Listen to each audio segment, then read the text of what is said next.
35 साल के अंकित बालियान अब इस दुनिया में नहीं। अंकित बालियान जो हरियाणा के मशहूर सिंगर रहते उत्तर प्रदेश के शामली में हैं, लेकिन अपना नाम कमाया उन्होंने हरियाणा जाकर। हरियाणा में गाने गाए, अपनी पहचान बनाई और उनके कई गाने फेमस हैं। अब इन्हीं गानों के साथ क्या अंकित बालियान का जुड़ाव था, क्या विवाद था जिसके बाद उनकी हत्या कर दी जाती है?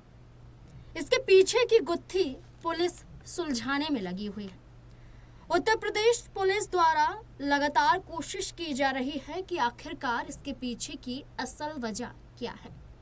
कुछ साल पहले हरियाणा में रहते हुए अंकित बालियान के साथ एक बड़ा विवाद जुड़ जाता है। कहा जाता है कि कई ऐसे संगीत से जुड़े हुए कलाकार हैं, कई ऐसे लोग हैं जिनके साथ इनका विवाद हुआ था। 2018 से 2025 तक वो हरियाणा में रहे, लेकिन इसके बाद वो उत्तर प्रदेश लौट जाते हैं। विवाद था, लौट जाते हैं, यानी कि वो मामले को बढ़ाना नहीं चाहते हैं, बल्कि वो चाहते हैं कि शांति बनी रहे। वो चाहते हैं कि जिस काम को वो कर रहे हैं वो ईमानदारी से उस काम को करते रहें और अपना नाम बनाते रहें और संगीत में एक और पहचान बना पाएं, एक बड़ी पहचान बना पाएं और भी ज़्यादा आगे बढ़ पाएं। इसलिए विवाद को वहीं रोककर वो उत्तर प्रदेश आ जाते हैं। लेकिन अब ये कहा जा रहा है कि यही गाने और यही वजह और बड़ा कनेक्शन हरियाणा से, और इसकी गुत्थी पुलिस सुलझाने में लगी हुई है। लेकिन जिस तरह से अंकित बालियान की हत्या की जाती है, इसके पीछे परिवार लगातार न्याय की मांग कर रहा है उत्तर प्रदेश के मुख्यमंत्री योगी आदित्यनाथ से। मांग की जा रही है सरकार से, पुलिस प्रशासन से। सवाल भी खड़े किए जाते हैं, पिता द्वारा सवाल खड़े किए जाते हैं कि उनका बेटा आर्मी में जाना चाहता था मेरी तरह, लेकिन जा नहीं पाया। लेकिन उसने अपने दम पर अपनी पहचान बनाई और अपने पैशन को आगे बढ़ाया। अब संगीत की दुनिया में नाम तो कमाया, लेकिन उनके साथ कोई भी ऐसा जुड़ा कनेक्शन नहीं था जो माना जाए कि हत्या का कारण बन सकता है। पिता ने साफ तौर पर कहा कि फेलियर है यूपी प्रशासन का, कानून व्यवस्था का। छोटे भाई ने भी इसी बात को दोहराया। राम राज्य की बात करते हैं, असल में राम राज्य दिखाई नहीं देता है उत्तर प्रदेश में, जमीन पर नहीं है। इस तरह की बातें कही जाती हैं। लेकिन सबसे बड़ी बात है कि गोगी गैंग द्वारा एक युवक सामने आता है, कबूल करता है कि उनके द्वारा हमला करवाया गया।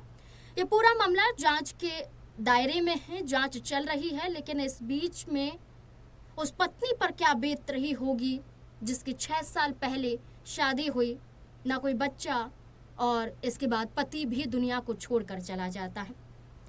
पत्नी का नाम सीमा है और वो दिल्ली में सरकारी टीचर हैं और 6 साल पहले ही अंकित बालियान से उनकी शादी हुई थी और शादी के बाद अच्छा खासा जीवन बिता रहे थे दोनों।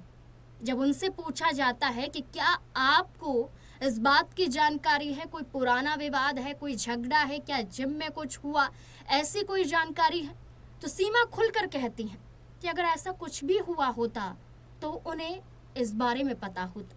उनका कहना है कि जिम में आज तक कोई झगड़ा हुआ नहीं और जिम में ऐसी झगड़े की खबर भी सामने कभी नहीं है, न उस दौरान आई जब उन पर हमला किया गया।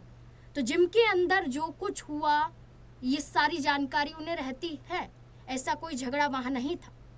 इसके अलावा वो ये कहती हैं कि कोई पुराना झगड़ा है या कोई विवाद है या कोई कट्टर दुश्मन उनका है, तो ऐसा कोई झगड़ा नहीं हुआ है अंकित बालियान का।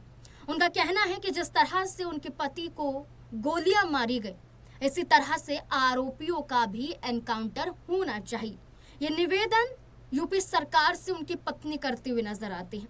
उनका कहना है कि उनका सब कुछ चला गया, बस वो इंसाफ चाहती हैं अपने पति के लिए इंसाफ चाहती हैं कि परिवार को भी इंसाफ मिले। अब ऐसे में देखना होगा कि पत्नी गुहार लगा रही है, रोती बिलखती हुई नजर आ रही है, माँ रोती बिलखती हुई नजर आ रही है। इसके बाद अब उत्तर प्रदेश में क्या कदम उठाया जाएगा, क्योंकि उनके पिता सतबीर बालियान द्वारा ये कह दिया गया है कि जब तक न्याय नहीं मिलेगा, जब तक वो धरना प्रदर्शन नहीं छोड़ेंगे। जी हाँ, वो धरने पर बैठे हुए हैं, उनका पूरा परिवार, और इंसाफ की मांग कर रहा है। देखना होगा कि आखिरकार कब इंसाफ उनको मिलता है।